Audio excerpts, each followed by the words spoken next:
They call it the place where silence has a pulse. Where the walls feel alive. Where every sound, even your own breathing, feels like it's being monitored, measured, and maybe even judged. It's the cleanest version of hell, as one former warden once described it in a news interview. The United States Penitentiary Administrative Maximum Facility. ADX Florence. A name that doesn't just sit in the mind, it stalks it. This chapter begins not with a crime, but with a gate. A gate that has seen more infamous faces pass through than any single location in American corrections. And once you cross that line, according to former staff accounts, your past life stops. Your next life is a number, a cell, and a clock that will never show anything but time going forward. For decades, journalists, legal experts, and former guards have described ADX Florence as the most secure prison on American soil, a facility built not just to contain bodies, but to neutralize influence, silence communication, and erase danger from the outside world. According to a 2016 Bureau of Prisons report, the complex was designed in direct response to violent attacks inside other federal facilities, and the layout itself is a kind of weapon. But the story of ADX and Pelican Bay, the two most notorious maximum security prisons in the United States, is not just a story about walls, concrete, and razor wire. It's a story about what happens after society decides someone is too dangerous for society. It's a story about isolation, behavior, violence, psychology, and consequences. And like all stories that involve human beings in cages, this one is complicated, uncomfortable, and full of contradictions. The arrival, a bus that doesn't come back. On a cold Colorado morning, the kind where the sky looks like steel and the air tastes metallic, a white prison transport bus crawls up the long desert road leading toward the complex. According to former Bureau of Prisons officers interviewed in multiple news documentaries, prisoners being brought to ADX Florence already know what the ride means.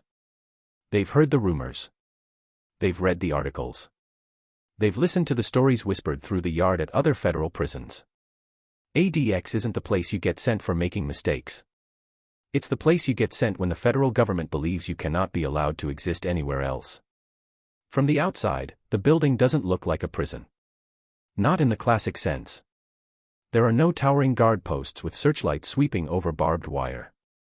No bustling walkways full of officers with clipboards. Instead, ADX looks like a concrete fortress half swallowed by the desert. The architecture is deliberate. According to a public architectural analysis published in the Denver Post years ago, the angles of the walls, the depth of the windows, and the perimeter layout are designed to prevent any sight line outside. No one inside can see the horizon. The mountains. The sky. Freedom. Just gray. Only gray. As the bus stops, a prisoner, we'll call him Michael R. A composite pseudonym, lifts his head. Not to look outside, he already knows the windows are tinted so heavily his own reflection stares back at him. He's been through 5 federal prisons before this. He's seen things that most civilians only encounter in the darker corners of documentaries or court testimonies. But he has never felt a silence like this. When the mechanical buzz of the main gate sounds, it's not loud. But it feels final. A former correctional officer once said in an interview. That gate doesn't just close behind them. It closes behind their identity. Michael R. doesn't react. Not outwardly. Inmates who've been through the system learn early that emotion is a type of currency, and you don't spend it unless you have to. But inside, something tightens. Something primal. Because even the most hardened inmates know. ADX is different. The walk inside, precision over intimidation. Contrary to what movies show, ADX Florence isn't loud. Nor chaotic. Nor filled with guards barking orders. According to multiple court filings and lawsuits referencing conditions inside the facility, the system relies on procedure, not noise. The officers who meet incoming inmates don't shout. They don't need to. The environment does the talking. A narrow hallway stretches forward, lit by overhead bulbs embedded inside protective casings. Everything is smooth. Everything is hard. Everything is designed so that nothing, not a utensil, a piece of plastic, a bolt, can be used as a weapon. As Michael R. steps off the bus, he sees his first sign. No contact. No exception. That's the rule here. During intake, According to accounts from former employees, inmates stand inside a small holding vestibule while officers observe from behind ballistic glass. He's told to place his palms on the wall. Not by voice, by gesture. The officer's hand motion is enough. There's a surreal quiet to it all. Prisons are supposed to echo, right? Metal doors slamming, guards yelling, inmates talking, shouting, laughing, arguing. But here, the only sound is the hum of fluorescent lights. Even the air feels dense, as if it's been filtered not just for dust but for noise. The cell, the box inside the box. Every inmate at ADX starts similarly. A range, what the Bureau of Prisons defines as a long, controlled corridor with cells on one side. According to a 2013 Amnesty International report, these cells are often referred to as the box inside the box because they have layers of physical control built into them. When Michael R. sees his cell for the first time, he doesn't speak. Just watches. The door isn't ordinary steel. It's reinforced, thick enough to absorb impact, fitted with a narrow slot that opens only for food, handcuffs, or medical checks. Inside, everything is molded from concrete. The bed. The desk. The stool. Even the shelves. No edges sharp enough to break. Nothing that can be torn apart. Nothing movable. It feels less like a room, more like a bunker. According to court documents filed in Baycote v. Federal Bureau of Prisons, inmates spend approximately 22 to 23 hours a day inside these cells. The average daily human contact is near zero. Michael scans the space slowly. The bed is a concrete platform with a thin mattress. Bolted. Permanent. Unchanging. The shower is on a timer, controlled externally. Even hygiene is monitored. Food is delivered through the slot. Even the outside time, an hour alone in a small, roofed recreation cage, is solitary. He steps inside. The officer closes the door. It doesn't slam. It seals. There's a difference. The psychology of silence. People think it's the violence that breaks men in prison. But according to years of psychological evaluations analyzed in lawsuits and academic studies, the true weapon in supermax facilities is isolation. Complete isolation. A silence so complete that inmates begin to hear their own heartbeat as if it's an external noise. A silence that changes the way the world feels, and the way they think. In interviews with former ADX prisoners who later agreed to speak publicly, many described similar sensations. The walls feel closer after a few weeks. The light gets brighter after a few months. And after a year, time stops being something you measure. It becomes something that happens to you. Michael R. has been in solitary confinement before. But never like this. In other prisons, even single cells come with noise. Shouting. Conversation. Arguments. Footsteps. Here. He hears nothing.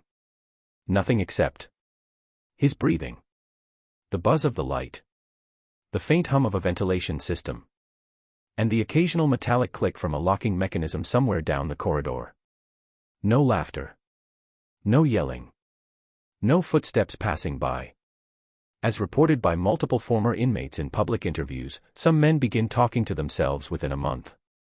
Some begin pacing. Some start whispering to the walls, just to feel like something is listening. The silence is not an absence of sound. It is a presence. Heavy. Glacial. Deliberate. And it's the first thing that begins to eat away at Michael. Meals without faces. Breakfast arrives at 5 a.m. Not with a guard's footsteps or a verbal cue, but with a soft metallic slide as the food tray enters through the slot. Oatmeal. A piece of fruit. Small carton of milk. According to reports from the Bureau of Prisons, meals are designed for nutrition, not enjoyment. Calories. Proteins. Carbs. Nothing more. Michael collects the tray. The officer doesn't stop. Doesn't acknowledge him. Doesn't linger. The slot slides shut. The silence returns. In many prisons, mealtime is social currency. A chance to talk, trade, argue, bond. Here, it's another reminder. You are alone. A system built on control.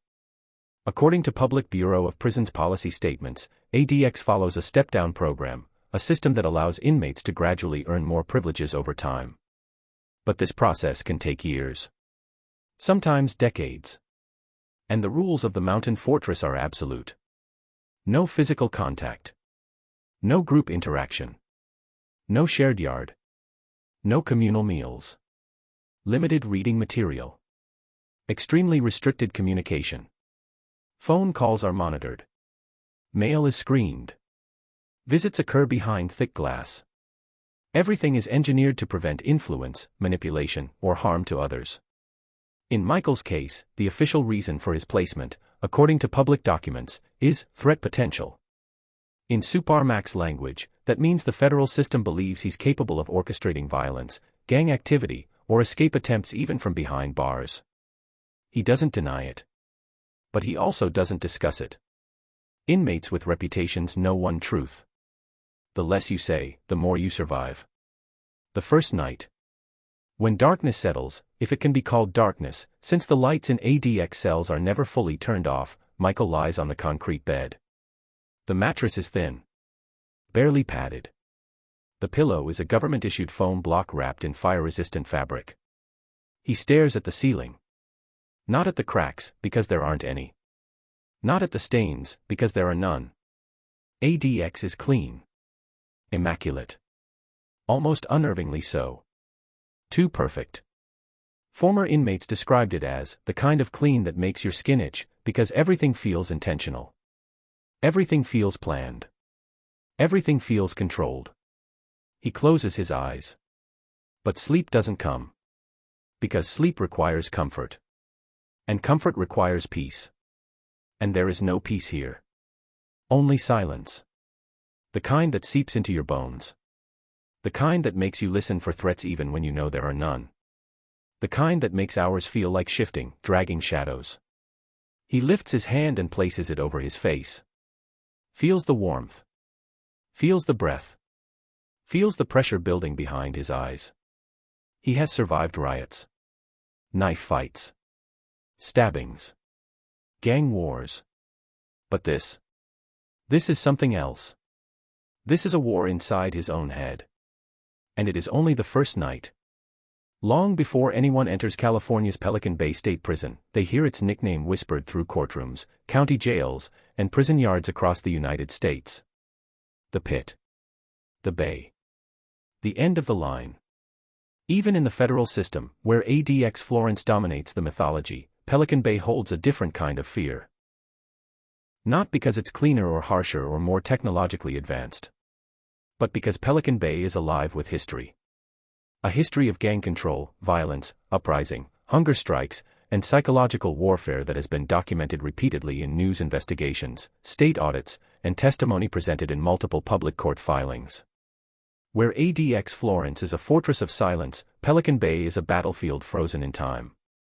And for the first time in years, Michael R. begins to understand that there's another side to the story, another maximum security world waiting far from Colorado's quiet desert. A world built not on silence, but on power. A transfer they never explained.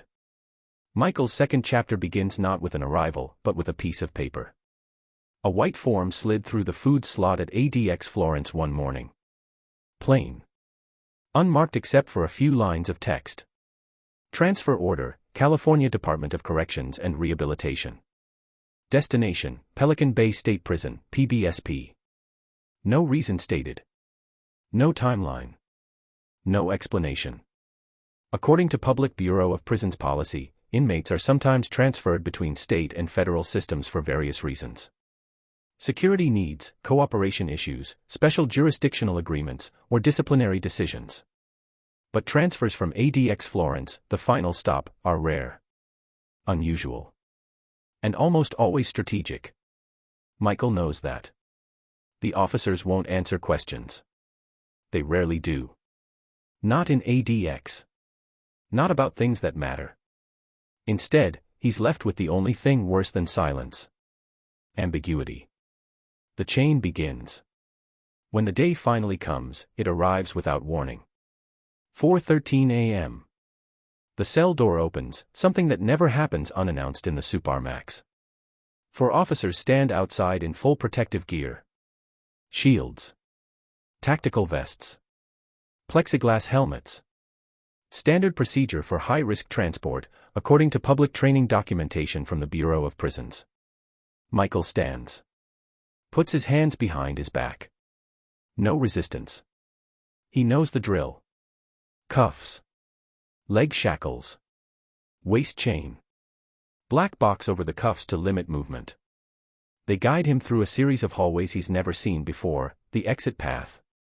He walks past doors that rarely open, past metal detectors built into corridors, past cameras mounted high like mechanical hawks. Every movement precisely controlled. Every step a reminder. You don't leave ADX unless someone with authority wants you to. And whoever wants him at Pelican Bay wants something big. The road to the redwoods. Michael expects another sealed, blacked-out bus. Instead, he's loaded into a secure transport van operated by a federal-state liaison team, a partnership occasionally documented in California corrections reports for high-profile inmate relocations. The door shuts. The van begins moving. For miles, all he sees is desert giving way to distant mountains. The trip lasts hours. Then a day. Then another. The farther they travel, the more the scenery changes. The flat, open space of Colorado turns into Nevada's desolate highways. Then the barren ridges of eastern California. And finally, the towering shadows of the northern redwoods. Huge, ancient trees blot out the sky as the road narrows, twisting like a serpent. According to public maps and official descriptions, Pelican Bay is built near the Oregon border, enveloped in thick forest that muffles sound and traps fog between the trunks. A place chosen, deliberately, for isolation. Here, the silence feels different from ADX. Not artificial. Not constructed. Natural. Heavy. Primitive. A silence older than concrete, wire, or law. The first sight of Pelican Bay. Pelican Bay State Prison doesn't look like ADX Florence. It looks older. Rougher. Less polished. Concrete walls stained with ocean mist. Guard towers rising above the fog like lonely sentinels. Chain-link fences covered in coiled razor wire, rusted from the coastal air. It feels less like a fortress. And more like a trap. Even the inmates talk about it differently. ADX is about isolation. Pelican Bay. Pelican Bay is about domination. Not just by the system, but by the inmates themselves. According to decades of public reporting, including investigations by the Los Angeles Times, the Sacramento Bee, and federal court filings, Pelican Bay has been home to some of the most powerful prison gangs in the United States. Mexican Mafia, La Im. Aryan Brotherhood. Black Guerrilla Family. Nuestra Familia. For decades, the prison's infamous Security Housing Unit, the SHU, housed leadership figures for these groups. Men who, according to state investigations, ran criminal operations from concrete cells with no windows. Control.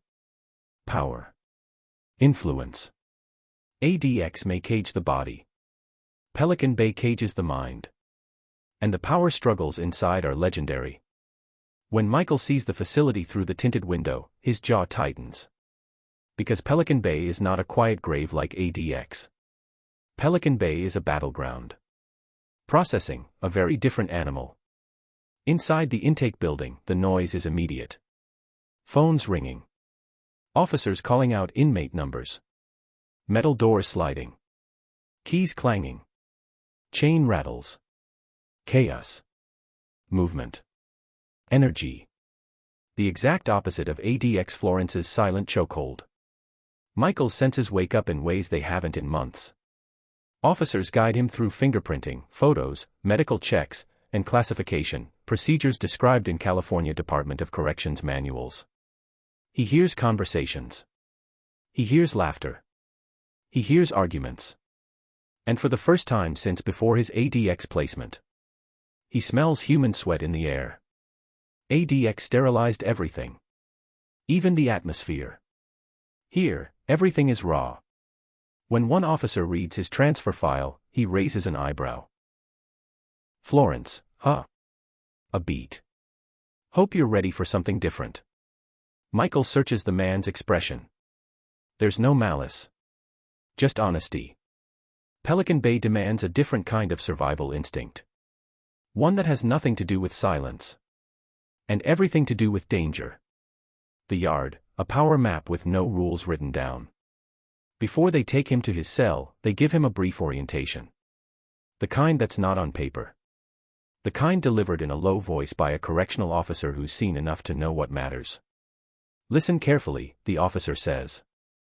You keep your eyes open. The yard isn't like other yards. There's no such thing as neutral ground here. And he's right. According to public investigations and sworn testimony in multiple lawsuits, Pelican Bay's general population yard has been the stage for violent clashes between prison-based gang factions for decades. Stabbings, riots, ambushes, some planned months in advance. Michael hasn't even stepped outside yet, but he already feels the tension coiling through the walls.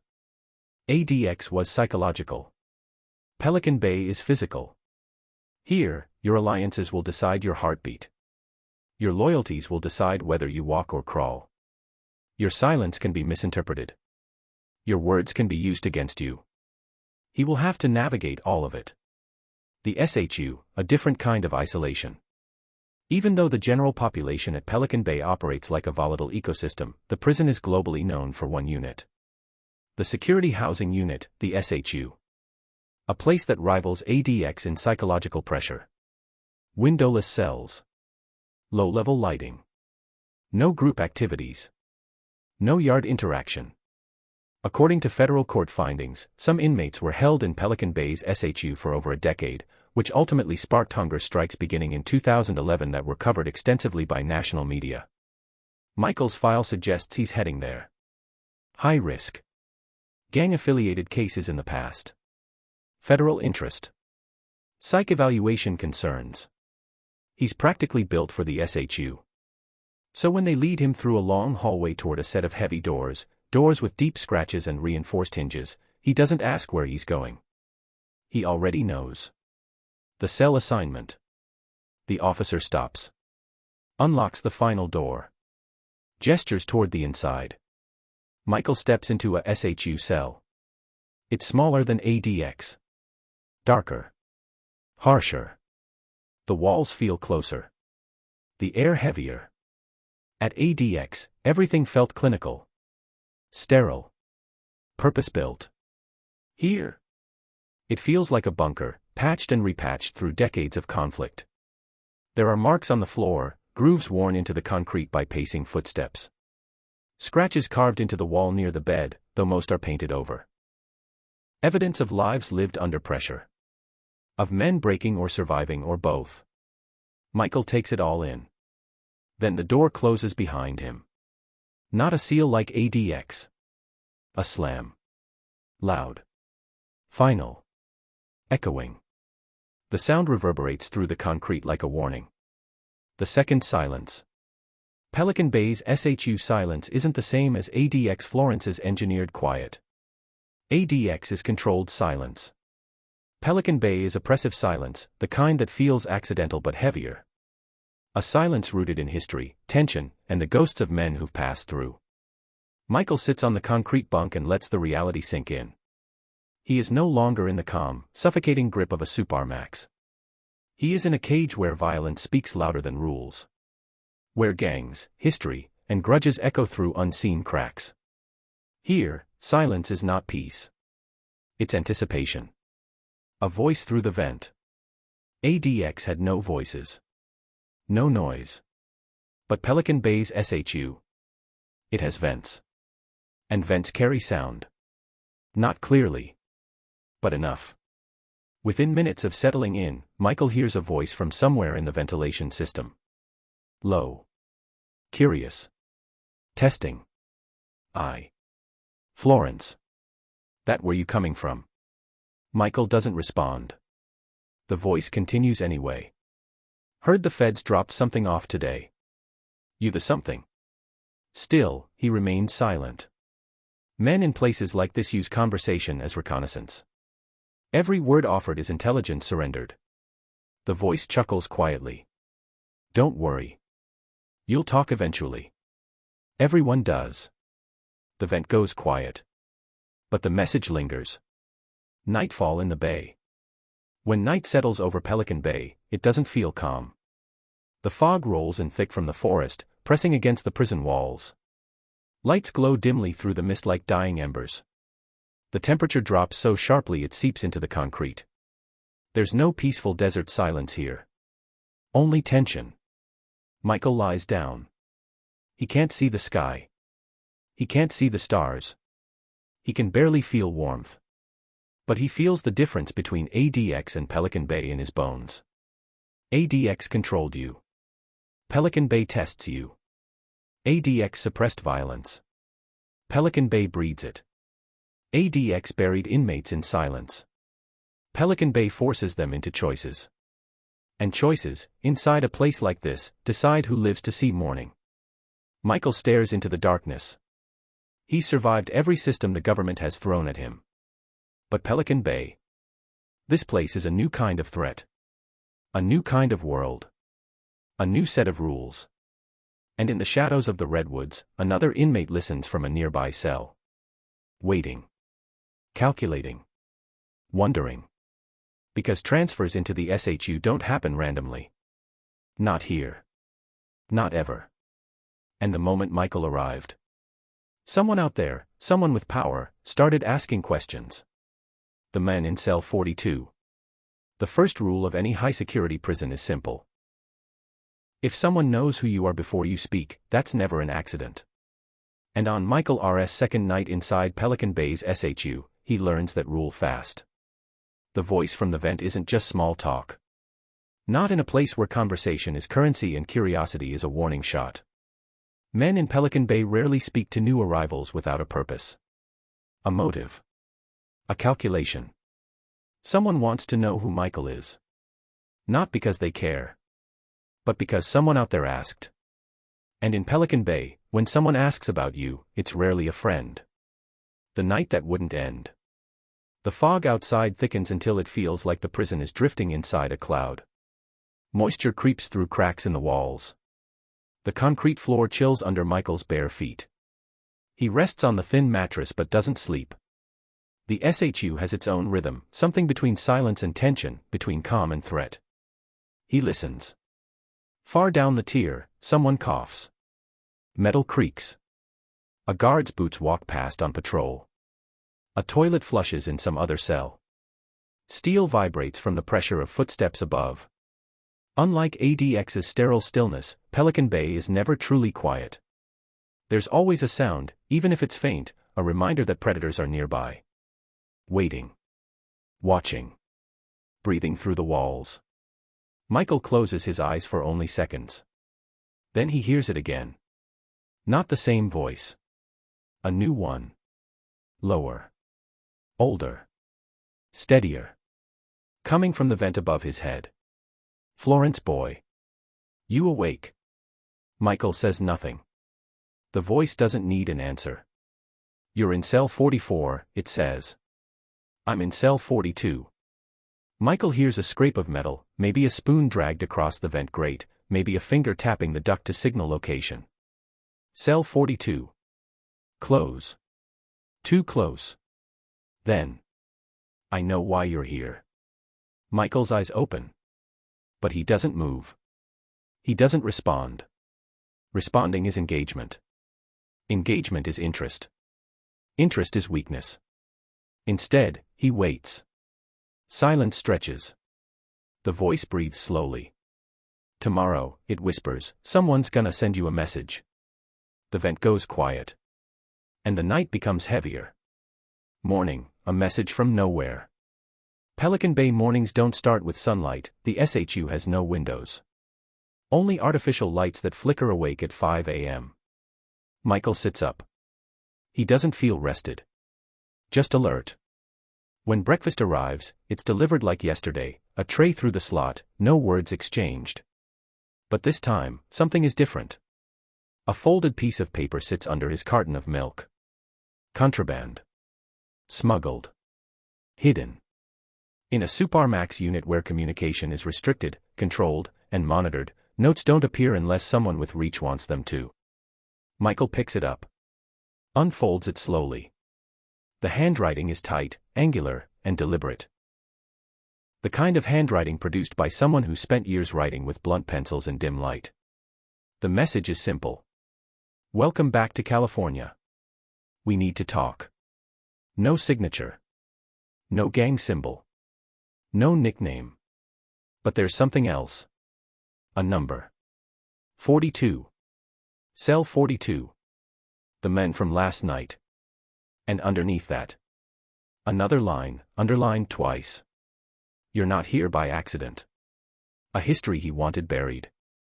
Michael folds the note back into a tight square and slides it under the mattress. He leans against the wall and stares into the dim cell. He's been around long enough to know how prisons operate. A transfer like his, from ADX to Pelican Bay, means someone in a high office, or someone powerful inside the system, requested him. Not for punishment. For purpose. But why Pelican Bay? Why now?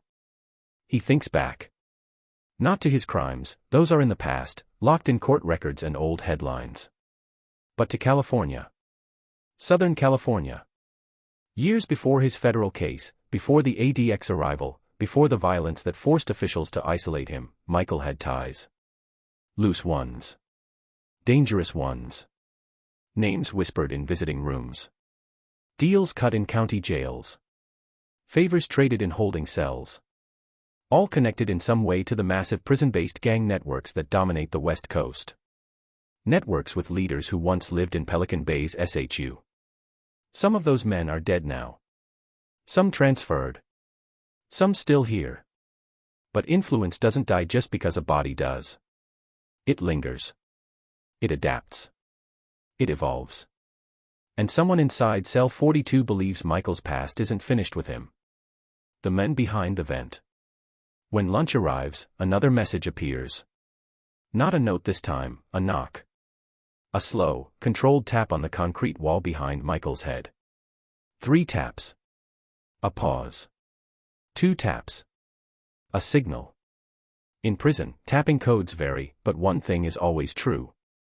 Someone who wants to reach you will. Michael moves closer to the wall.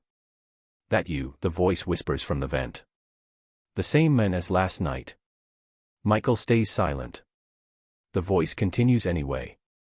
Your file came through the unit early this morning, he says. Word spreads fast in the bay. Michael closes his eyes. Files don't just come through casually. Inmates don't see official paperwork. Staff rarely share details. So how does a man inside cell 42 know what's written on a file kept behind locked administrative doors? One answer. He has connections. Deep ones. Dangerous ones. The voice speaks again, lower now. You still run with them? Or did ADX squeeze that out of you? Michael's pulse taps beneath his skin. Them. A vague word. But not vague enough. He knows exactly who the man is referring to. A group whose name never needs to be spoken, because in prisons like this, some names speak themselves. He finally answers with 2 words. Quiet. Measured. I'm not involved.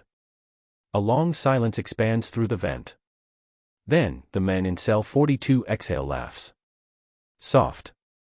Knowing. No one leaves. Not really. Not ever.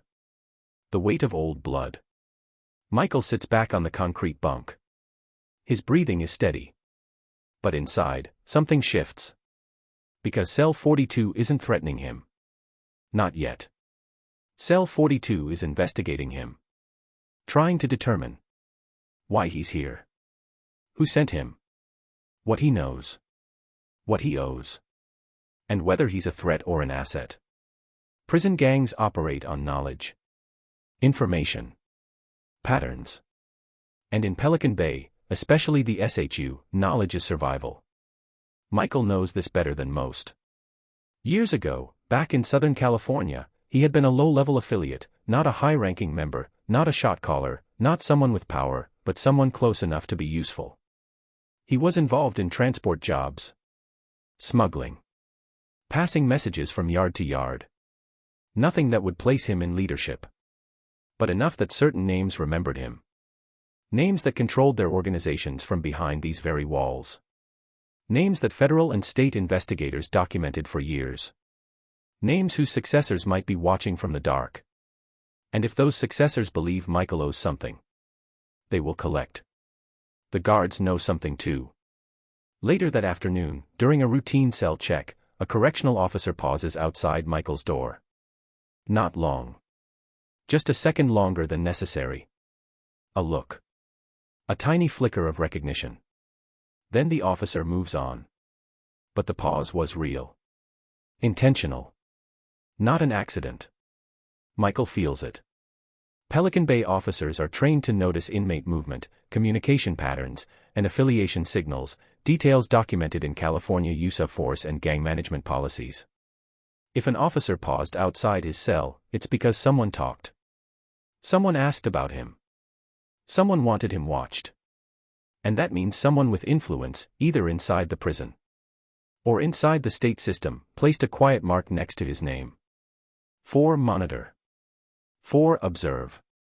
4. Wait. The walls feel tighter now. Not because they're closing in, but because someone is closing in. Evening tensions. As night settles again and the dim lights cast long shadows across the cell, the vent crackles. Not loudly. Just enough to signal attention. You still awake? Cell 42 whispers. Michael doesn't answer. But the man speaks anyway.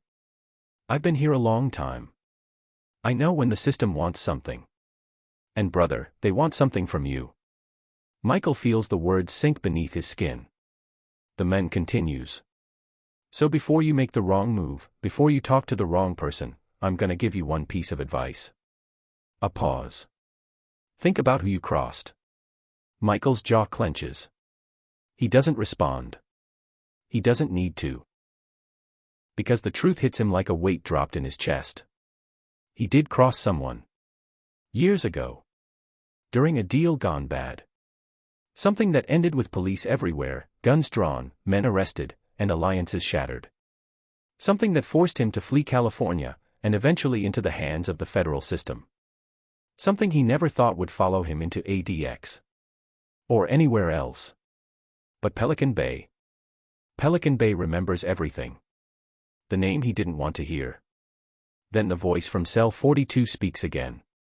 This time, quieter than ever. And the words freeze the air. I heard a name today. A name whispered down the tier. And if it's true, you're in the wrong place.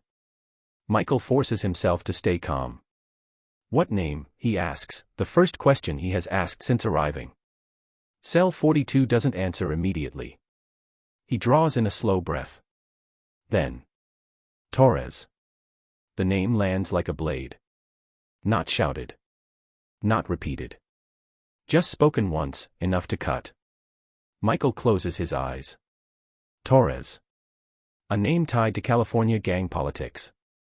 A name that appears in old court filings, investigative journalism, and prison intelligence reports spanning decades. A name associated with a man Michael once knew. Barely. But enough. A man who blamed Michael for something that happened years ago. A man whose influence didn't die just because he was transferred, locked down, or silenced. A man who had sons. Associates. Loyalists. Some of them still here. And some of them. Waiting. The final warning. Cell 42 exhales into the vent, a slow, heavy sound. I don't know what you did, he says, and I don't care. Another breath. But if the Torres family requested you, you're not here for punishment. He pauses. You're here for payback. The vent clicks off, or maybe the men just stepped away, but the silence that follows isn't silence. It's a countdown. Because Pelican Bay isn't like ADX. This place doesn't bury you in solitude. It buries you in history. And history never stays dead. Especially not in cell 42. Especially not when the name, Torres, echoes through the concrete. Especially not when the system, federal or state, quietly delivers you into the hands of your past enemies. Michael sits in the darkness, his pulse steady but racing under the surface. Now he knows. His transfer wasn't random. Someone opened the gates of Pelican Bay for him. And someone inside those gates is already waiting. Watching. Planning. Because in prisons like this, revenge doesn't break down doors. It slips through vents. And whispers your name. There is no such thing as privacy in Pelican Bay's SHU. Not because the guards watch everything, though they try. Not because the cameras catch everything, though they cover every angle. Not because the walls are thin, they aren't. The real reason is simpler. The inmates listen. And in a place built to silence men, listening becomes a weapon sharper than any blade. A currency more valuable than contraband. A skill honed from years of living in concrete boxes with nothing but time and memory as company. That's why Michael doesn't sleep. Not after hearing the name Torres. Not after hearing the men in cell 42 speak that name with the kind of caution usually saved for men who can destroy lives with a nod. Michael knows better than to panic. Panic gets people killed in violent prisons. Panic makes you sloppy. But beneath the calm surface, he feels something deeper. Recognition. Because where there's one whisper, there are always more. The morning after the name. When the lights flicker on at 5 a.m., Michael is already awake. He sits on the concrete bunk, elbows on his knees, staring at the cell door as if expecting it to open. It doesn't. Instead, breakfast slides through the slot. A plain tray. Same oatmeal. Same fruit. Same carton of milk. But folded under the napkin. Another note. Smaller this time. Written hurriedly. But unmistakably meant for him. He opens it carefully. 3 words. He asked about you. No signature. No explanation. Just 4 letters at the bottom. T42. The men in cell 42. But this note feels different. Less composed. Less patient. More like a warning delivered quickly, almost nervously. And in Pelican Bay, if a SHU veteran is nervous, that means something inside the prison just shifted. Communication, impossible, until it isn't. Prisons like Pelican Bay are designed to crush communication. Every policy, every architectural decision, every procedure in the SHU is built around one idea. Keep inmates from influencing the outside world or each other. And yet, inmates always find a way. According to multiple investigations and court filings over the years, SHU prisoners have used vents, plumbing pipes, taps, hidden notes, kites, laundry exchange systems, guards sympathetic for favors, hand signals during brief escort walks, and even fish lines, strings made from bedsheets used to slide notes under doors. Information always moves. And Michael knows this is only the first wave. If Torres's people, whoever they are now, are asking about him, the entire tier will know by sundown. The men behind the message. By midday, Michael hears the familiar metallic tap. 3 slow knocks from inside the vent. Cell 42. He doesn't move toward it. Doesn't acknowledge it. But he listens. The voice comes quietly, controlled, but with tension underneath. You got the note. Michael's response is neutral. Yes. A pause. Then you understand the situation. Michael doesn't answer. The man continues. Torres didn't just ask about you. He sent someone down the tier. Someone who shouldn't be asking questions. Michael's pulse shifts. Who? He asks. The vent crackles softly as cell 42 adjusts. They call him El Faro. Michael frowns. He's never heard the name. The man explains. Means the lighthouse. He watches. That's his role. Michael stays quiet. But the man in cell 42 continues, voice lower. And if El Faro is active, it means Torres wants eyes on everything you do. Everything you say. Everything you breathe.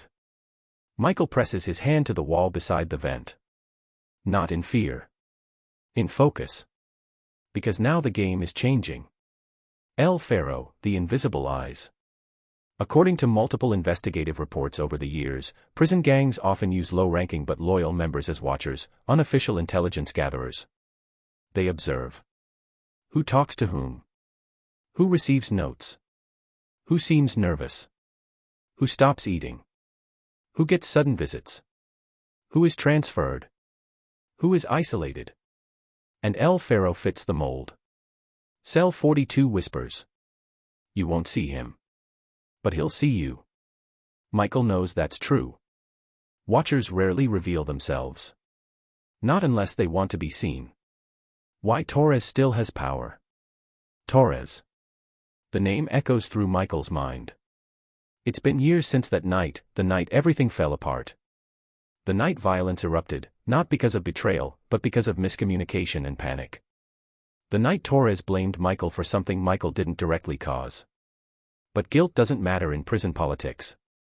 Only perception does. And Torres's perception was simple. Michael cost him something valuable. And men like Torres, they don't forget. Not because they're sentimental. But because forgetting invites disrespect. And disrespect invites weakness. And weakness, in a gang hierarchy, invites death. Michael forces himself to breathe slowly. He doesn't know how much power Torres still has. But if the whispers are true, if Torres has reached inside the SHU, then something big is moving behind the scenes. The guard with the scar. In Pelican Bay, guards rarely interact with SHU inmates beyond procedure. So when one stops at your door, pauses, looks directly at you, it means something. Just after noon, while inmates eat lunch in their cells, a guard with a thin scar across his cheek stops outside Michael's door. He pretends to check the lock. Pretends to examine the food slot. But his eyes lift, just for a second, and meet Michael's. Not aggressive. Not friendly. Just observant. Then he moves on. Michael follows him with his gaze. The scarred guard doesn't stop at any other cell. Just his. And that tells Michael everything. He's being monitored. Officially or unofficially, it doesn't matter. What matters is why. And who asked for it. Afternoon, the code of silence breaks. Around 3:45 p.m., as guards prepare for shift change, the vent crackles again. This time, cell 42 speaks before Michael can move. You need to hear something, he says quietly. Michael waits. There's talk on the tier, the man continues. Somebody wants to test you. Soon. Michael's jaw tightens. What kind of test? The kind that determines if you're loyal, cell 42 whispers. Or if you're a target. Michael doesn't respond, but the man keeps going. They think you left California to avoid responsibility. They think ADX was protection. Michael shakes his head slowly. I didn't ask for ADX. Cell 42 gives a soft, humorless laugh. Doesn't matter. Around here, perception is fact. And right now, the fact is. Torres wants a conversation. Michael swallows hard. And if I refuse? Another long silence. Then. Refusing isn't an option. Evening shadows and footsteps. Pelican Bay evenings are different from ADX. ADX feels eternal, one long, unbroken moment of quiet isolation. Pelican Bay feels like a fuse burning down. At 7 p.m., lights dim. The tier grows colder. The fog outside thickens until it presses against the walls. Michael lies on his bunk, staring at the ceiling, his mind replaying names, faces, connections. Torres. El Faro. The guard with the scar. Cell 42. Pieces of a puzzle he never wanted to see again. Footsteps echo down the tier. Slow. Measured. Too deliberate to be a regular patrol. Michael listens closely. The steps stop outside a cell 3 doors down. A voice whispers. A second voice responds. Then silence. Footsteps again. This time, the pattern is different, heavier steps, then lighter ones. 2 people. They stop outside Michael's door. A shadow moves behind the slot. No note. No word. Just presence. Just pressure. Then they move on. But nothing about it was random. They wanted him to know they were there. They wanted him to feel it. They wanted to remind him. There is nowhere to hide in Pelican Bay. Not even inside a concrete box. The return of Cell 42. It's late, almost midnight, when the vent comes alive again. Michael sits up, not surprised. The man in Cell 42 speaks softly, urgently. You need to prepare yourself. Torres didn't just ask about you. He sent a timeline. Michael's breath stops. What timeline? The vent hums with tension. 3 days. Michael leans forward. And then what? Cell 42 answers in a tone that is neither dramatic nor emotional, just factual. Then they come for you. A long pause. And in Pelican Bay, if they come for you in the SHU, it's not to talk. Michael closes his eyes. The man adds. I'm telling you because you deserve to know. You're not alone in this tier, not yet. But after 3 days, all bets are off. Michael presses his palm against the concrete wall, feeling the cold vibration of the prison. Why warn me? He asks quietly. Cell 42 hesitates. His voice drops. Because men like Torres don't stop. And I've seen too many taken apart over old debts. Another breath. And because once upon a time, I knew someone like you. The vent falls silent. But the silence is no longer empty. It's heavy. Loaded. Counting down. The truth Michael can't escape. The moment the man in Cell 42 goes quiet, Michael feels it. This isn't an isolated threat. This isn't random prison politics. This isn't a misunderstanding. This is personal. The past he thought he outran has finally caught up. And in Pelican Bay's SHU, a place designed to bury dangerous men, old enemies don't need weapons to hurt you. They just need access. They just need whispers. They just need time. And according to Cell 42, Michael only has 3 days left. 3 days before a reckoning he can't avoid. 3 days before Pelican Bay decides his fate. 3 days before Torres's network makes its move. Michael lies back on the bunk. Eyes open. Heart steady. Mind racing. There is no sleep tonight. Only the ticking of a clock hidden somewhere in the prison walls. Counting down. To something that has been waiting for years. Something that will decide whether Michael survives Pelican Bay. Or becomes another name that disappears into the concrete. 3 days to die. Time behaves differently inside Pelican Bay's SHU. It doesn't flow. It circles you. It stalks you. In the outside world, 3 days can disappear in errands, conversations, traffic lights, and sleep. In the SHU, 3 days feel like a life sentence compressed into a countdown. And for Michael R., who now knows Torres has set that deadline, every hour becomes a question. Will I make it to the next one? Day 1, the shift in the air. When the lights come on at 5 a.m., Michael instantly senses the change. Not fear. Not chaos. Not noise. Tension. Thick. Heavy. Everywhere.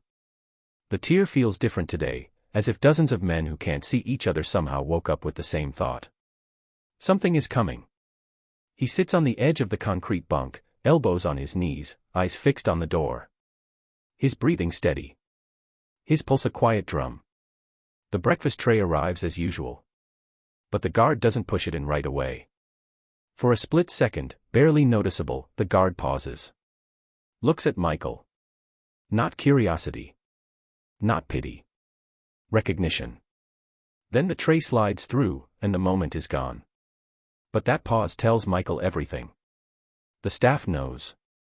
Or they suspect. Or they've been told to watch. Torres's influence is real. Confirmed, not rumor anymore. The walls start talking. By late morning, the vent carries whispers. Not the calm, controlled voice of Cell 42, not yet, but scattered threads of conversation from other cells, carried through ductwork like ghost talk. That's him. Transfer from Florence. Torres said 3 days. Someone called in a favor. Watch the tier tonight. Michael listens carefully. Prison whispers are rarely accurate. But they're always meaningful. Men gossip when they're bored. Men whisper when they're afraid. Men warn when something deadly is in motion. And right now, the whispers sound like a storm gathering behind locked doors. The return of Cell 42. Around noon, the familiar tap pattern comes through the vent. Michael moves closer. Cell 42 speaks quietly, voice lower than usual. They're watching your door, he murmurs. 2 tiers heard about it. Michael nods even though the men can't see it. What's the plan? Michael asks. There is no plan, Cell 42 replies. Just options. And none of them are good. Michael waits. Cell 42 continues. You've got 3 problems. Only 3. But each one can kill you. A pause. The first problem, Torres wants revenge. Michael already knew that. The second problem, his people are here. Michael suspected that. The third problem, the man says slowly, is the worst. Michael leans forward. And what's that? Cell 42 breathes out. You don't know who they are. That hits harder than anything else. Because he's right. Revenge is predictable. Enemies you can identify are manageable. But unseen enemies. Enemies who can blend in. Who pretend to be neutral. Who whisper through vents, pass notes, and guide guards. Those are the real threats. A note that breaks patterns. At 2:17 p.m., a guard slips a second tray through the slot, a snack. This doesn't normally happen. SHU inmates don't get midday snacks. Which means someone asked for this tray to be delivered. Under the plastic cup of juice sits a folded square of paper. Michael waits until the footsteps fade. Then he picks up the note. This one is different. Rougher paper. Different handwriting. Urgent, almost frantic. The message. Don't trust 42. Michael freezes. A warning. But from whom? Torres's people. Someone trying to help. Someone trying to manipulate. Then he notices something. The corner of the note is smudged with a faint red line. Blood. Not a lot. Just enough to signal the writer didn't have time to clean up before slipping the note through. Someone took a risk to get this message to him. But why? The mind game begins. He presses the note flat against the concrete floor and stares at it. If Cell 42 is lying, that means everything he said, the warnings, the timeline, the names, is designed to steer Michael into vulnerability. If Cell 42 is telling the truth, then Torres's people want Michael to distrust the only ally he has. Both possibilities are dangerous. Both possibilities make sense. And both possibilities mean the same thing. Michael is surrounded by invisible hands pushing him toward something. Something coordinated. Something with motive. Something with a clock ticking down. The evening movement. At 6 p.m., during shift change, Michael hears the sound. Not boots. Not keys. Wheels. A cart.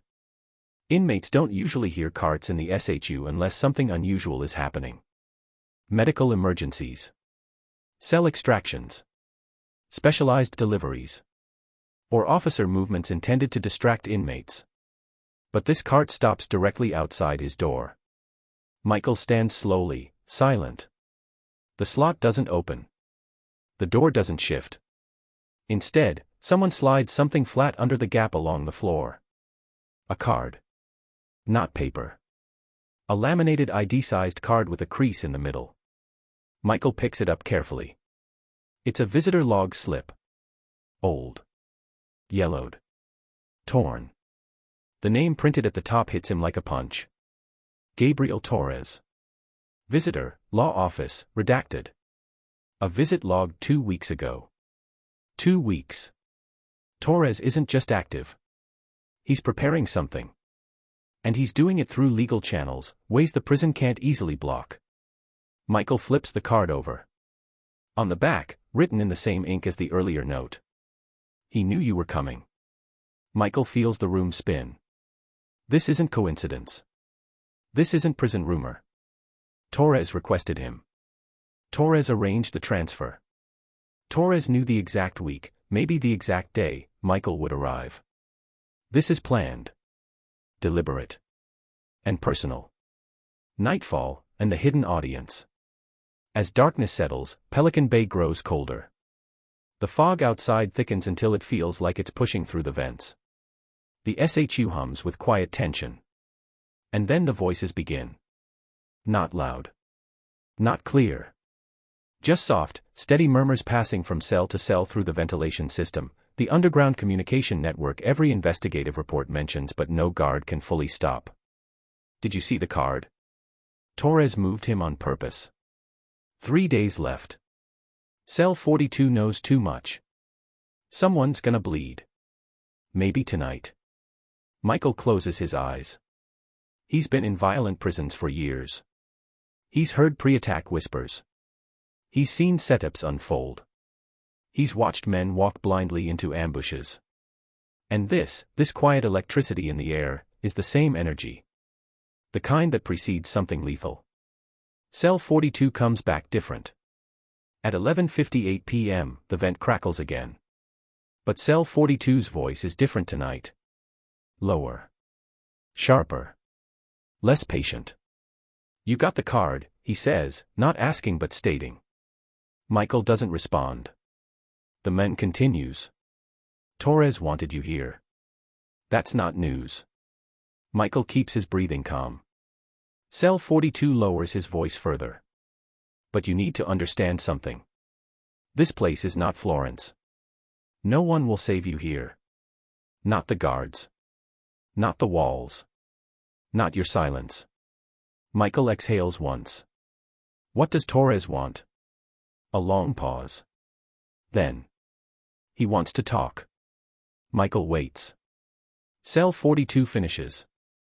And after he talks, he decides whether you live. The final whisper of day one. Just before Cell 42 goes quiet for the night, he adds one final line. And if I were you, I wouldn't trust anything you read on paper.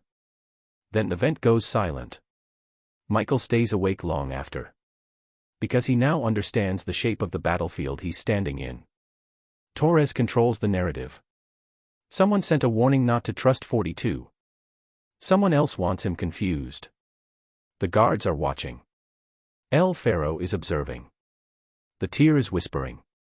And the countdown is officially in motion. 3 days. 72 hours. One window of survival. And day 1 was only reconnaissance. Day 2 will be pressure. Day 3. Day 3 will be judgment. And Pelican Bay's SHU has no mercy for old debts. Day 2, pressure protocol. 3 days. 72 hours. That's what Cell 42 said. And now day 2 begins. This is the day in Pelican Bay when men don't get attacked. They get measured. Their reactions. Their patterns. Their fears. Their weaknesses. Their loyalties. Day 1 is the whisper. Day 3 is the move. But day 2. Day 2 is the tightening of the rope around the neck. And if Michael R. doesn't stay ahead of that tightening, he'll be dead long before anyone makes a move. The day starts wrong. The lights snap on at 5 a.m. Michael wakes instantly. But something feels wrong, the air, the pacing, the atmosphere. Then he realizes what it is. Silence. Not ordinary SHU silence. Not the quiet hum of tired inmates and tired guards. This is absolute stillness, the kind that happens only when an entire tier is listening for something. Michael sits upright on the bunk. Listens. Nothing. No toilets flushing. No guards talking. No footsteps in the hallway. No vent whispers. The whole unit is frozen. Waiting. And that's when Michael understands.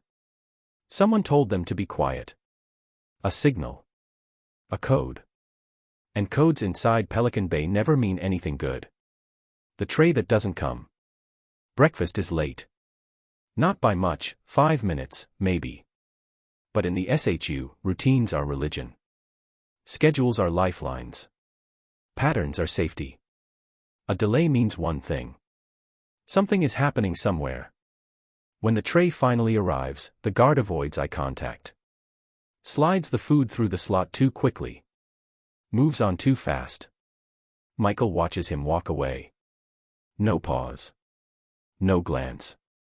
No check. The guard is avoiding something.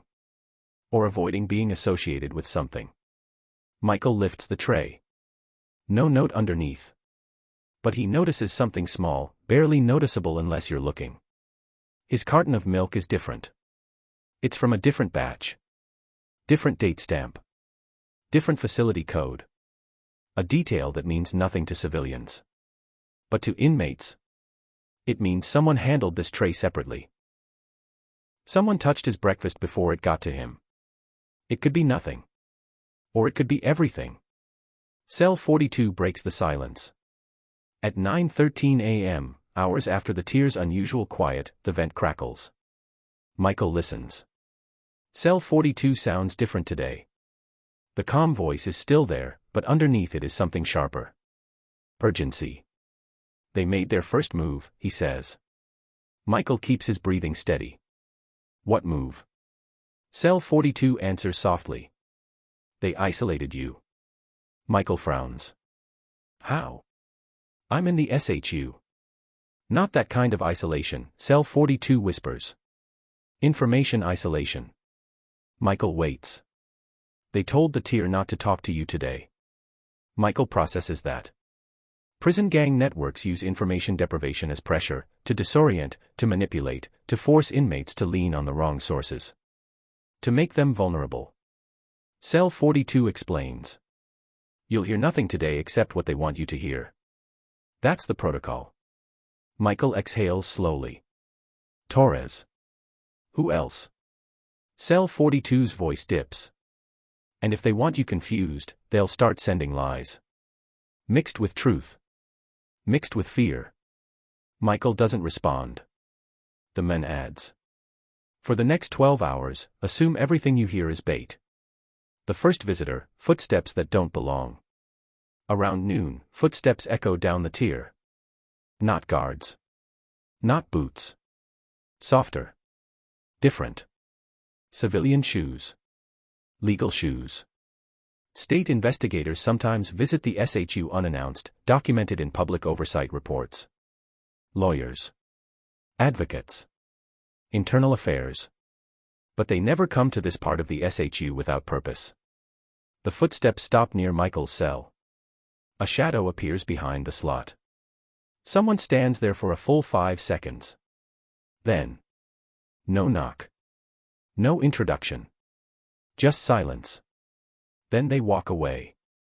Michael stands completely still. He knows what that was. Not a visitor. Not an official. A message. The fact that someone could walk up to his door without speaking means one of two things. Someone wanted the cameras to record their presence. Someone wanted him to know they had access. In prison politics, the difference doesn't matter. Both mean danger. The second note, and the first lie.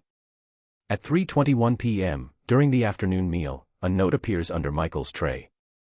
Different handwriting again. Neater. Deliberate. It says only. 42 is working with Torres. Michael reads it twice. Then again. A cold line runs down his spine. Yesterday, the note said not to trust 42. Today, this one says 42 is working with Torres. But the vent conversations. The voice. The warnings. Cell 42 hasn't acted like a Torres ally. But that doesn't mean he isn't playing both sides. The SHU is full of men who survived decades by being double agents, triple agents, informants, liars, manipulators. Michael traces the imprint of the handwriting. This note is clean. Too clean. Written by someone who had time and calm to make it neat. Which means. This wasn't rushed. This wasn't desperate. This wasn't an inmate in panic. This was intentional. A crafted lie. Or a crafted truth. He tucks the note under the mattress. And waits. The return of the red line. At 4:50 p.m., another piece of paper slides under the door. Smaller. Cruder. Written with shaking, uneven letters. And in the corner, just like the first mysterious warning, a faint smear of red. Blood. The message. Don't eat tonight. No explanation. No signature. Michael lifts his tray. Sniffs. It smells normal. Looks normal. Feels normal. But inmates have died from tainted food in prisons before, documented in investigative reports from multiple states. Guards can be manipulated. Kitchen workers can be bribed. Trays can be swapped. He sets the food aside. Someone is trying to protect him. Or someone wants him weak. Maybe both. The tension builds, and the vent stays silent. Night falls. The vents remain quiet. Hours pass. No whispers. No taps. No coded knocks. Even cell 42 stays silent. Too silent.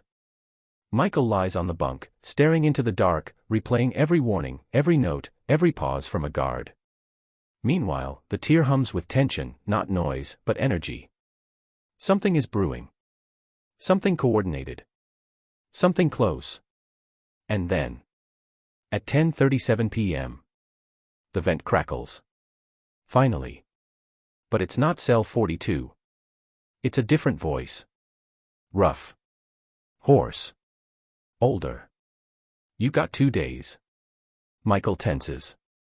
The voice continues. Torres don't want you dead yet. He wants you soft. Michael swallows. Soft. Meaning hungry, exhausted, confused, isolated. And when he talks to you, the voice whispers, you better tell the truth. A pause. Or lie real good. Then silence. Whoever that voice belonged to. He didn't want to be identified. Which means he risked speaking. Which means he had something to lose. Which means this isn't a simple vendetta. This is politics. Cell 42 finally speaks. At 11:58 p.m., almost the exact time he spoke last night, the vent crackles again. Cell 42. But his voice is different. Tired. Frustrated. Concerned. You heard the other voice, he says. Michael doesn't answer. Cell 42 continues. Good. That means the tier is awake. Michael finally speaks. Are you working with Torres? Silence. Then cell 42 laughs, low, bitter.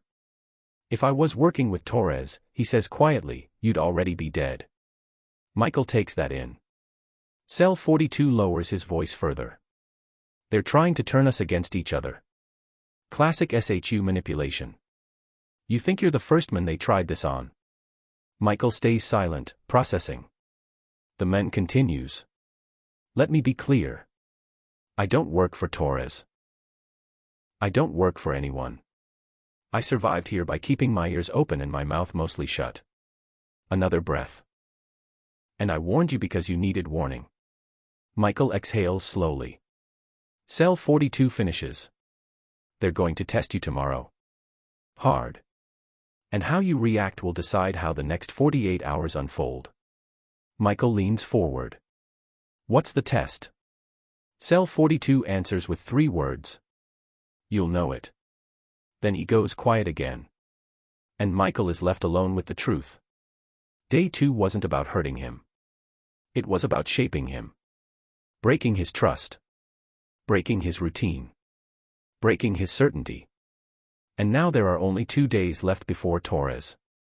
Or someone acting in his name. Makes the first real move. Day 3 is the pivot. Day 4 is the consequence. And Michael is caught in a web tighter than any cell. If you're ready to step into day 3, the real confrontation, the real danger, the test, just say. In Pelican Bay, day 3 is never random. It is never quiet. It is never routine. Day 3 is pressure with intent, the day when your enemies stop whispering and start probing. The day where silence becomes a trap. Movement becomes a message. And every decision becomes a signal to someone watching. Day 3 is the test.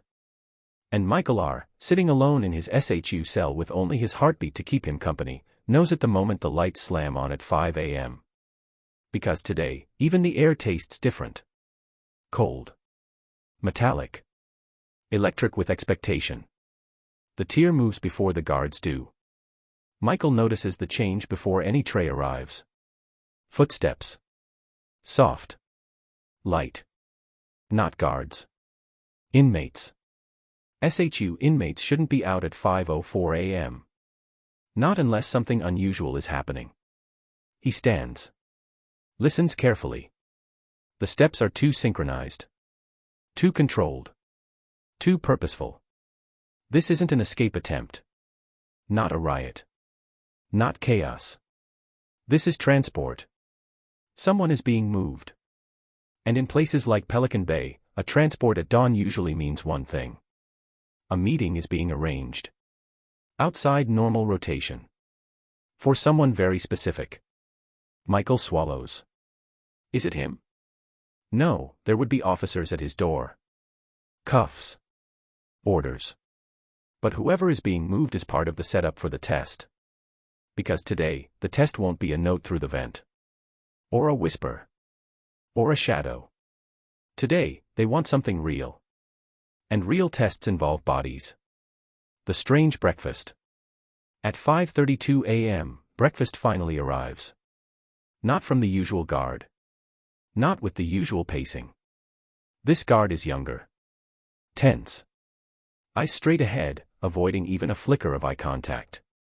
He places the tray onto the slot, pauses for exactly 2 seconds, unnatural, someone rehearsed that, and then continues down the tier. Michael looks down at the tray. 2 things stand out immediately. The milk carton is missing. That never happens. The oatmeal bowl is sealed with plastic wrap. That also never happens. Someone tampered with his meal. Someone made the meal noticeable. Meaning. They want him suspicious. They want him cautious.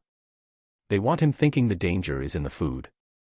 Which means the real danger is somewhere else. He pushes the tray aside. Watches the door. And waits. Cell 42 breaks the pattern. At 6:10 a.m., earlier than usual, Cell 42 taps the vent. 3 taps.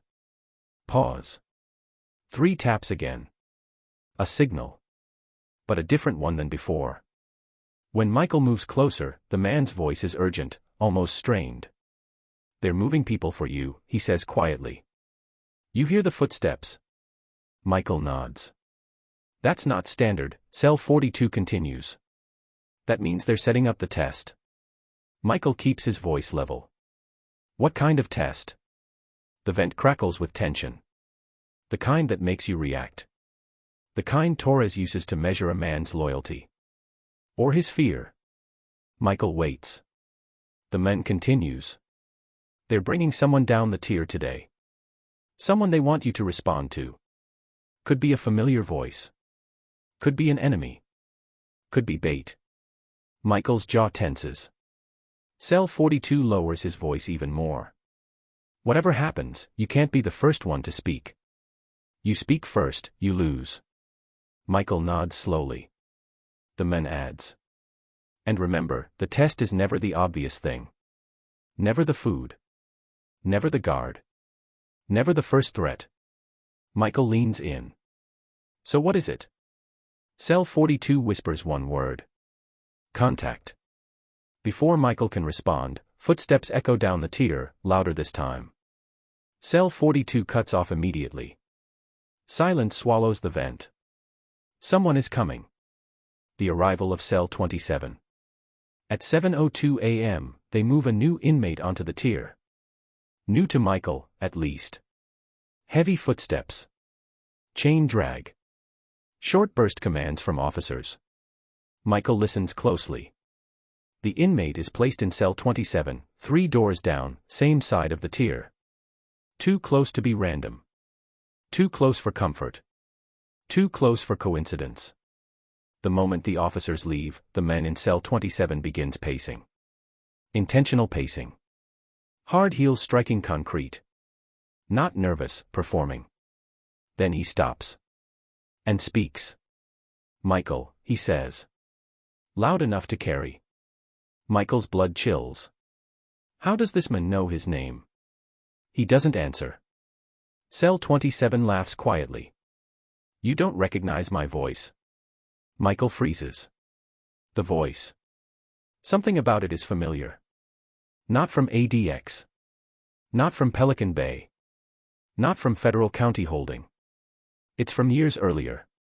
Southern California. A holding cell in San Bernardino. A transport bus. A night when everything fell apart. Cell 27 speaks again, softer. "Long time, brother." Michael closes his eyes. The test has begun. The man with the broken nose. Michael remembers him now. The broken nose. The tattoo on the throat, a faded sunburst. A man named Rico D. Pseudonym, who ran errands for Torres years ago. Not a high-ranking lieutenant. Not a soldier. A messenger. A runner. Someone who knew things, carried things, heard things. Someone who saw Michael the night that deal went sideways. Someone who remembers who was there. Someone who remembers who wasn't. And someone who was absolutely capable of lying. If Torres asked him to. Cell 27 calls out again. "Michael, we gotta talk." Michael stays silent. Because Cell 42 was right. Speak first, and you lose. The first pressure move. Cell 27 shifts tone. "You think you can hide in there? You think you didn't get men killed?" Michael exhales slowly through his nose. Rico, if this really is him, is trying to provoke a reaction. If Michael snaps, Torres gets what he wants. If Michael stays silent, Torres gets confused. Confusion is leverage. People who can't be read are dangerous. So Michael says nothing. Cell 27 laughs again. Still quiet, huh? Just like that night. A deliberate bait. A hook. Michael keeps breathing slowly. Cell 27 tries again, louder. "You were supposed to show up. You. And instead you ran." Michael's eyes open. Because that's not true. Not entirely. Not the way he remembers it. Something is off. And that means Cell 27 is lying on purpose. Testing whether Michael will correct him. Correcting him would expose details. Details become leverage. Leverage becomes vulnerability. So Michael stays silent. Again. The guards join in. Around 9:43 a.m., a guard walks the tier. Not the young one from earlier. Not the scarred one. Someone new. A sergeant. Ranked. He stops at Cell 27. Speaks just loud enough for Michael to hear. "You doing all right in there?" Cell 27 replies in a tone dripping with performance. "Just trying to clear the air with an old associate." The sergeant nods. And then, deliberately, obviously, he looks straight at Michael's cell. Just 1 second. Then walks away. It's staged. A signal. A pressure tactic. The guard wants Michael to know. They know who he is. They know the connections. They're watching the exchange. And they are letting this happen. Michael's jaw tightens. Because guards don't usually get involved in inmate politics. Not unless someone inside the prison, someone with influence, told them to let this play out. Torres's hand is showing. Cell 42's warning returns. At noon, during lunch delivery, the vent crackles lightly. Cell 42 whispers. "Don't rise to it. Don't respond. Not yet." Michael listens closely. The test isn't what he says, Cell 42 continues. It's what he doesn't say. Michael leans closer. What is he not saying? Cell 42 waits. Then. He didn't mention the money. He didn't mention the police raid. He didn't mention the fight in the alley. He didn't mention Torres's nephew. Michael's eyes narrow. Because cell 42 is right. If Rico was truly trying to confront Michael about what happened years ago, he'd bring up specifics. Names. Numbers. Events. Instead, Rico is being vague. Why? Because Torres didn't tell him the details. Because Torres wants Michael to reveal the details. Because this entire thing is an interrogation disguised as a confrontation. Cell 42 whispers. They're trying to make you talk. Don't give them anything. Afternoon, the second movement. At 2:30 p.m., the test escalates. Footsteps again. But this time, more than one set. Michael stands. 5 guards move someone past his cell. Quickly. Quietly. A man with a black hood over his head. Cuffed heavily at the hands and ankles. Chest strapped. High-risk escort protocol, documented procedure for violent inmates. They stop at cell 27. Unlock the door. Shove the hooded men inside. Lock it again. Michael listens carefully. The hood is removed. There's silence. Then a voice. Low. Dangerous. Unmistakable. Rico. Cell 27 stiffens. Michael knows that voice. Not personally. But from the streets. From the courtrooms. From whispered names in California's prison yards. One of Torres's inner circle associates. The man says quietly. Move. Rico moves. Then the man says one word. Listen. Michael freezes. Because cell 27 isn't the test anymore. This is. The real test begins. The hooded man, now unmasked, speaks loud enough for Michael to hear. Michael R., he says slowly, Torres wants to know something. Michael doesn't answer. He doesn't have to. The man continues. Who gave you the call that night? Michael's stomach sinks. This is the test. This is the interrogation. This is what the last 3 days were building toward. Michael says nothing. The man in cell 27, now standing beside Rico, speaks again. Torres says someone tipped you off. Someone in the crew. Someone close. Michael breathes slowly. The man presses. Give us a name. Michael remains silent. Louder now. Give. U.S. A name. Michael closes his eyes. Because this is the trap. If he gives a name, true or false, he signs someone's death warrant.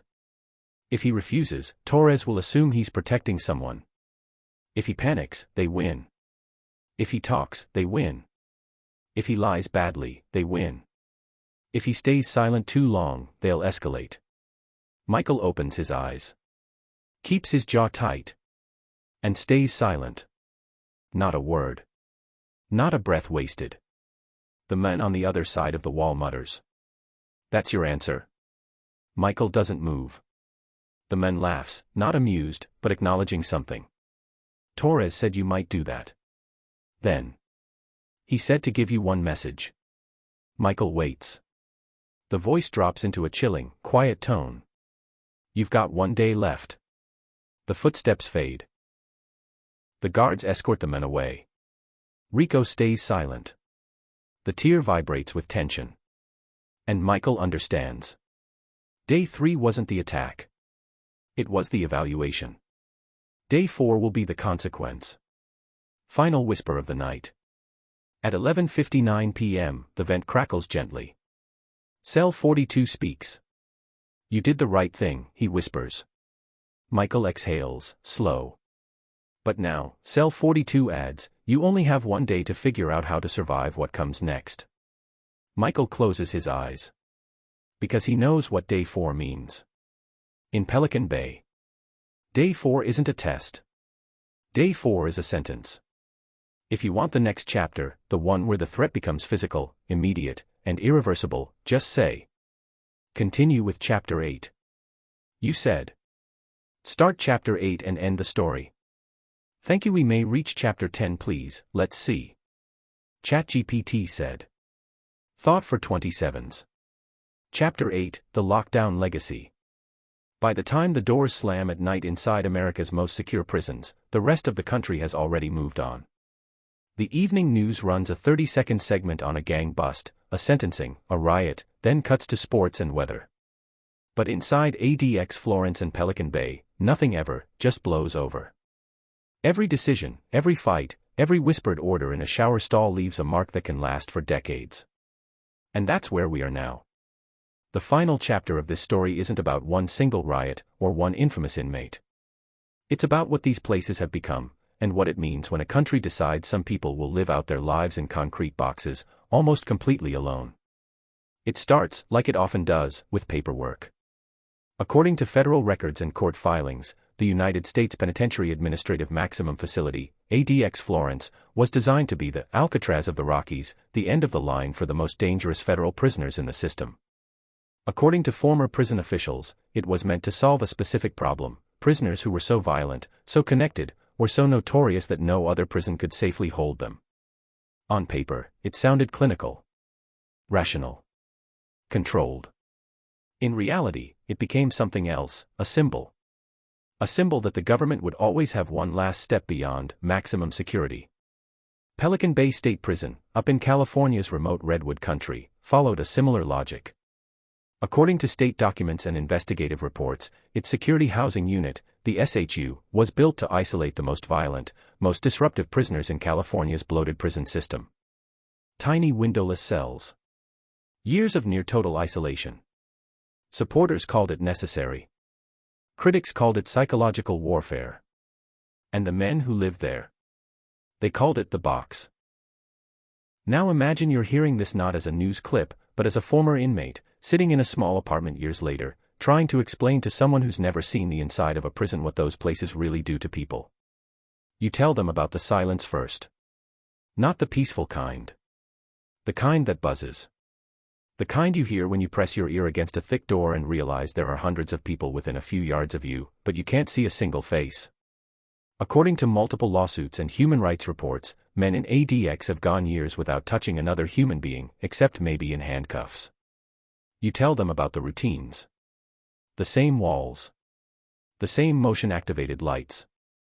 The same slot in the door for food.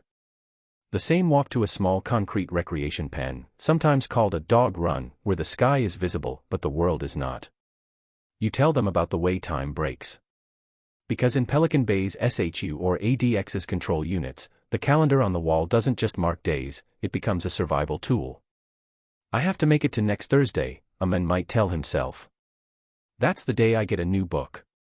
Then you shift from memory to fact. You talk about how, according to court filings and media investigations, more than half the population at ADX, at one point, was estimated to have serious mental health needs. You mention the lawsuits that alleged men were left to deteriorate, smearing messages on the walls with whatever they could find, screaming through steel doors for hours. Some of those claims were disputed. Others ended in confidential settlements and policy changes. You mention Pelican Bay's hunger strikes, mass refusals of food that made headlines across the country. According to news reports and legal documents, thousands of prisoners in California joined in, protesting indefinite solitary confinement, gang validation procedures, and conditions in the SHU. Their demands were simple: humane treatment, clear paths out of isolation, an end to punishments that felt like they had no finish line. Out here, those headlines fade. In there, they were lifelines. Proof that somewhere, someone was listening. But this isn't a simple story of good guys and bad guys. Because the officers who walk those tiers every day, the ones who lock and unlock the doors, who escort men to showers, to rec pens, to medical appointments, are living in that pressure cooker too. According to multiple interviews with former staff, working in a supermax facility is like standing in a room full of dry powder with a lit match in your hand.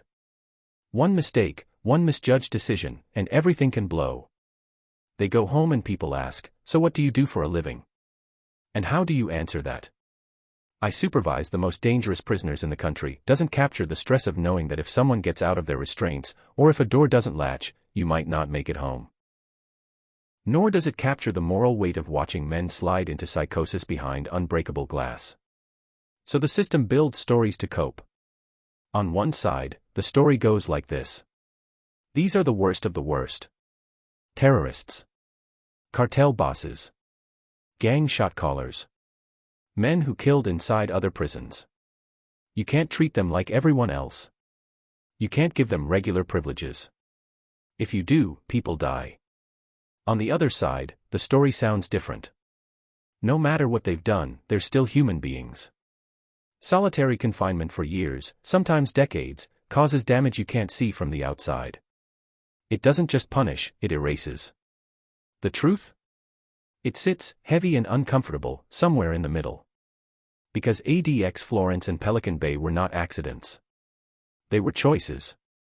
Deliberate designs, approved by legislators, funded by taxpayers, staffed by ordinary people who needed paychecks, and filled by courts that decided some crimes, some gang ties, some acts of violence were so extreme that normal prison was no longer enough. And once you build a place like that, the question becomes, how do you ever step back from it? According to settlements and policy changes in recent years, both federal and state systems have tried. California agreed to limit long-term solitary confinement, especially in Pelican Bay's SHU. The Federal Bureau of Prisons announced reforms for mentally ill inmates at ADX and other high-security facilities, moving some prisoners to specialized mental health units instead of keeping them in strict isolation. Advocates say it's not enough. Officials say they're balancing safety with reform. Inside the cells, men still count the cracks in the floor. Think back to the small details we've walked through in this story, the makeshift communication systems, the coded messages in legal mail, the way gangs adapted to survive even in the most locked-down conditions. Everything the system tried to stamp out, pressure forced into new shapes. You can close doors. You can add more cameras. You can design clean lines of sight, sound-absorbing ceilings, polished metal that's hard to break. But you can't build a prison where desperation doesn't exist. You can only decide how much of it you're willing to ignore. For the men who made it out, the ones paroled, transferred, or released after serving their sentences, the legacy of ADX and Pelican Bay follows them like a shadow. According to interviews and re-entry reports, some former SHU or ADX prisoners step into ordinary life and feel attacked by noise, traffic, phones, crowded sidewalks, kids playing outside. Others talk about missing the predictability of their old routines, even as they swear they'd never go back. Imagine standing in a grocery store aisle after 15 years in near solitary confinement. Fluorescent lights. Dozens of colors. People moving past you with carts. You're free, technically. No more 23-hour lockdown. No more concrete rec pen. No more cuffing up through a steel slot. But the part of you that learned to survive in those cells is still on high alert. You're scanning for threats that aren't there, counting exits, watching hands, tensing at every sudden noise. That's the legacy too. Not just what ADX and Pelican Bay do to the men inside at this exact moment, but what they leave behind in the minds of everyone who ever called them home. And then there's the question we've been circling since the first chapter. Do these places work? If work means stop escapes, then yes. According to official records, escapes from ADX Florence are effectively non-existent. It was built to be escape-proof, and so far, it has lived up to that goal. Pelican Bay, likewise, tightened its control after early years of violence and high-profile incidents, using the SHU to clamp down on gang structures that had turned other prisons into war zones. If work means keep dangerous men from ordering hits, the answer is more complicated. We've seen how gang leaders and extremist inmates have found ways, through legal mail, through coded messages, through outside intermediaries, to keep exerting influence, even from inside the most restrictive units. Authorities have disrupted plots, intercepted messages, and locked men down even further. But the idea that you can simply seal someone in concrete and they'll stop mattering to the outside world, that was always a myth. Even from inside cells where the window faces nothing but sky, the decisions made by those men, and the decisions made about them, ripple outward. Into neighborhoods. Into courtrooms. Into headlines. And into us. Because supermax prisons are mirrors, whether we like it or not. They reflect what a society is willing to do in the name of safety. What lines it will cross. What it will call necessary, even when the cost is measured in minds that fracture slowly, quietly, in rooms that never go dark. They force us to ask, who are we, when no one is watching? When the tours are over. When the news cameras leave. When all that's left is a man, alone in a cell, replaying the worst thing he ever did, and the worst things ever done to him, over and over in his head. There's one more layer to this story. Behind every concrete wall, behind every electronic door, there's a paper trail, design proposals, security assessments, psychiatric evaluations, use of force reports. According to investigative journalists and watchdog groups, these documents tell a parallel story, one of warnings, of red flags, of people inside the system saying, if we keep doing this, something will break. Sometimes, the warnings were heeded. Sometimes, they weren't. In ADX Florence, after lawsuits and public scrutiny, the Bureau of Prisons took steps, at least on paper, to better screen and treat prisoners with serious mental illness, acknowledging that supermax conditions could worsen psychiatric disorders. In Pelican Bay, after years of hunger strikes and litigation, California agreed to end indefinite long-term solitary for many categories of prisoners and to reconsider the way gang affiliation was used to lock people in the SHU for years without new acts of misconduct. Reformers called these steps the beginning, not the end. Critics warned that the system would adapt, rename units, and continue doing much the same thing under different labels. Both sides had reasons to be suspicious. But for the men on the inside, the question was always more immediate. What does this change for me? For my cell? For the guy screaming down the tier? If you've followed this story from the first chapter, you've seen how these places can feel like entire worlds, self-contained universes of rules, codes, rituals, and silent wars. You've heard about the slow chess game between gangs and officials, the way even a routine shower escort can carry the threat of sudden violence. Now zoom out. Look at the map of the United States. ADX Florence is a pinprick in Colorado, surrounded by empty land and cold mountains. Pelican Bay is a dot near the northern edge of California, hugged by forest and fog. Two places most people will never visit. And yet, almost every person in the Western world has an opinion, even if it's unspoken, about what they think should happen inside facilities like those. Lock them up and throw away the key. Everyone deserves basic human rights. Some crimes are unforgivable. No one is beyond redemption. We don't always say these lines out loud. But they influence laws, elections, budgets, and court decisions. They shape whether we build more supermax beds, or tear some down. In that sense, ADX and Pelican Bay are not just about the people behind the doors. They're about us. Our fears. Our anger. Our desire for control after chaos. Our need to believe that somewhere, in a hardened facility in the middle of nowhere, the most frightening parts of human behavior have been locked safely out of sight. Because that's the final secret of these prisons. They don't just contain criminals. They contain stories. Stories we tell ourselves about safety. About justice. About revenge. About mercy. According to court filings. According to news reports. According to officials. These phrases are more than citations, they're shields. They let us hold the horror at arm's length. These are facts, we say. Numbers. Policies. Procedures. But beneath every line of those reports, there's a human being. A guard who flinches every time a door closes behind him. A mother who makes a long drive to a prison that won't let her hug her son. A victim's family that wrestles with the knowledge that the person who destroyed their life now spends his in a cell with no view of the world. A man who did terrible things in a past life and now wonders whether the person he's become will ever matter more than the worst day of his history. So how does this story end? Not with a dramatic escape. Not with a last-minute pardon. Not with a riot that changes everything overnight. It ends the way supermax time passes, slowly, relentlessly, one locked door at a time. Policies will shift. Lawsuits will be filed and settled. Some units will close, new ones will open under different names. Some prisoners will die in those cells.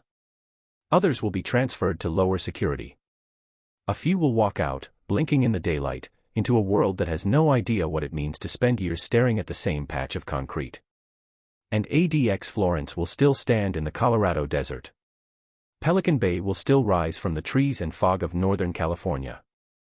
They will still be whispered about, debated, held up as either necessary evils or unforgivable mistakes. But the next time you hear their names, in a headline, in a documentary, in a casual conversation about the worst prisons in America, you'll know that behind those labels are not just statistics, but lives bent around steel and stone. You'll know that most dangerous doesn't just mean the men inside. It also means the danger of what happens to a society when it decides that the solution to its most difficult people is to bury them where no one can see. Because in the end, the concrete remembers. The walls remember. And whether we like it or not, so will history. This story is a dramatized adaptation inspired by real events. Some names, places, and details have been changed for privacy.